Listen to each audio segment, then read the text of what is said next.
C'était difficile de ne pas vous en parler, auditeur de Sud Radio, de ce procès, bien sûr, qui a été en partie écrasé par l'actualité de l'autre procès important qui se tenait, celui, et on l'a bien vu, de Cédric Jubilard, mais en même temps s'ouvrait un autre procès, celui de l'affaire Lola, c'était il y a quasiment 3 ans. Bonjour Amaury Bucco.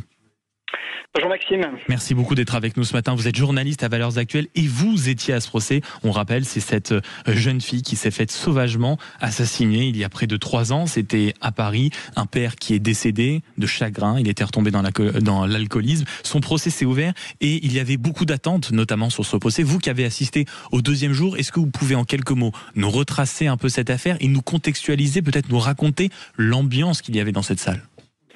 Alors pour vous retracer cette affaire, il faut bien comprendre qu'à l'époque, moi j'étais déjà journaliste police-justice pour CNews à l'époque, et ce qui avait beaucoup choqué et ce qui nous avait attiré notre attention, d'ailleurs les policiers eux-mêmes qui nous en avaient parlé nous avaient dit c'est quelque chose qu'on n'a jamais vu, c'est que tout avait commencé lorsqu'on avait découvert dans les parties communes d'un immeuble des valises, parmi lesquelles une grosse malle, et dans cette grosse malle, le corps d'une petite fille nue, enroulée de gros sparadrap, de gros scotch, mutilé, avec des traces de lésions vaginales et anales, donc il y a eu viol.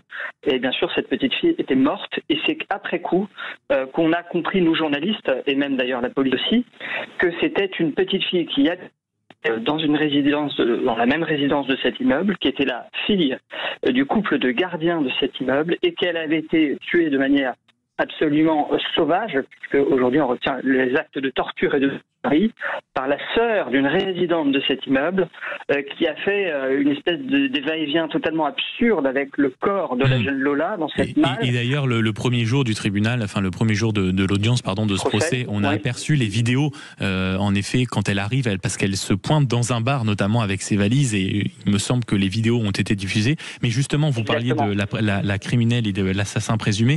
C'est une Algérienne, c'est ça, Dabia Benkiren. Et il faut rappeler qu'au moment des faits, elle était sous une OQTF, et c'est ça aussi à l'époque qui avait interpellé. Exactement. En fait, il y avait à la fois, j'allais dire, l'horreur du crime. Je crois que dans la dernière décennie, on n'a jamais vu de crime aussi barbare, aussi incompréhensible. D'ailleurs, les enquêteurs le diront, on y reviendra, mais le mobile n'est toujours pas, les enquêteurs n'ont toujours pas compris le mobile.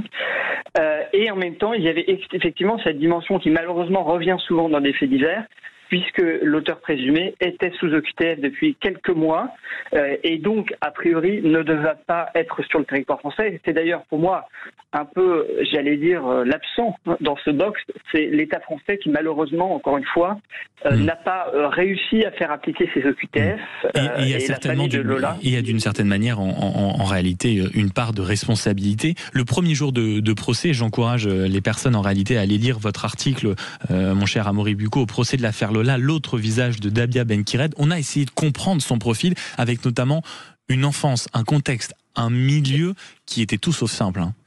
Bien sûr.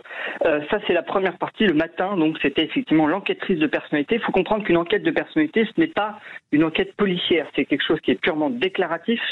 Ça consiste en interrogeant en fait la mise en cause, en posant des questions sur son enfance, en essayant d'interroger son entourage. Malheureusement, elle n'a pas personne dans son entourage. Ces 2 sœurs, en fait, n'ont pas voulu répondre à l'enquêtrice de personnalité. Mais donc, Dabia a dressé un portrait assez chaotique, assez confus, il faut le dire, d'une enfance entre l'Algérie et la France, avec un père violent, des tantes qui l'auraient abusé d'elle sexuellement, puis quand elle arrive en France, elle aurait sombré dans le cannabis, elle se serait prostituée, elle aurait également été violée.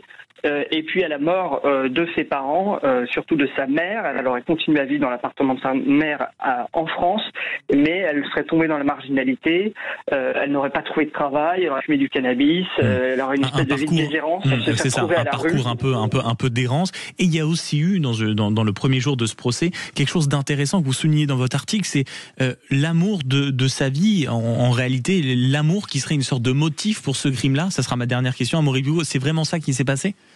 En fait, c'est ce que la défense, on comprend que c'est ce que la défense va mettre en avant pour essayer de tisser un récit autour de ce crime, puisqu'il va bien falloir donner une explication à cela, qu'elle d'ailleurs va donner. Alors bien sûr, on imagine que ce qu'elle va donner comme explication, est-ce que c'est vraiment sincère? Est-ce que c'est parce qu'elle a c'est pas la stratégie qu'a adoptée la défense. En tous les cas, leur récit consiste à dire qu'effectivement, à ce stade, qu'elle a effectivement rencontré un homme qui a été un peu l'amour de sa vie à Paris, que c'est à cause de lui d'ailleurs qu'elle serait tombée dans le cannabis. Elle prétend qu'elle se serait prostituée pour lui, mais la police n'a trouvé aucune trace de ça. Donc là encore, toujours avec elle, malheureusement, on se demande quelle est la part de vérité. Est-ce qu'elle dit la vérité? Et ce jour-là, eh bien, elle aurait échangé des messages avec lui. La défense de Dabia a voulu montrer la concomitance entre les échanges qu'elle avait eus avec lui ce jour-là par message, des messages extrêmement violents qu'il lui avait envoyés puisqu'il la traitait très mal, et le fait qu'elle s'en soit prise à une espèce de proie facile, vulnérable qui passait par là, en l'occurrence la jeune Lola, 12 ans, qui rentrait de l'école. Et on a bien compris, c'est un procès, simplement pour terminer, mon cher Amaury, qui va durer combien de temps? Eh bien, ça va durer encore 5 jours la semaine prochaine. Voilà, ça va être important parce que c'est ce qu'a demandé les yeux dans les yeux le frère de Lola le premier jour du procès quand il est allé à la barre. Il a demandé l'autorisation au président du tribunal de s'adresser directement à Dabia, ce qui normalement ne se fait jamais dans une cour d'assises. Et il a dit voilà, on veut connaître la vérité à la fois pour nous, pour la France. Et là, pour l'instant, on ne comprend rien de ce qui s'est passé. Toujours le mobile, je vous dis, paraît totalement confus. Et en effet, on voit qu'il y a un flou total. Il y a un flou total. Voilà. Merci beaucoup, Amaury Bucco, journaliste police-justice à Valeurs Actuelles, d'avoir été avec nous. Il faut rappeler en effet que la présumée coupable a dit qu'elle aimerait, elle, demander pardon à la famille. C'est horrible ce que j'ai fait et je le regrette, a-t-elle dit notamment à la barre lors de ce premier jour de procès. Merci beaucoup d'avoir été avec nous.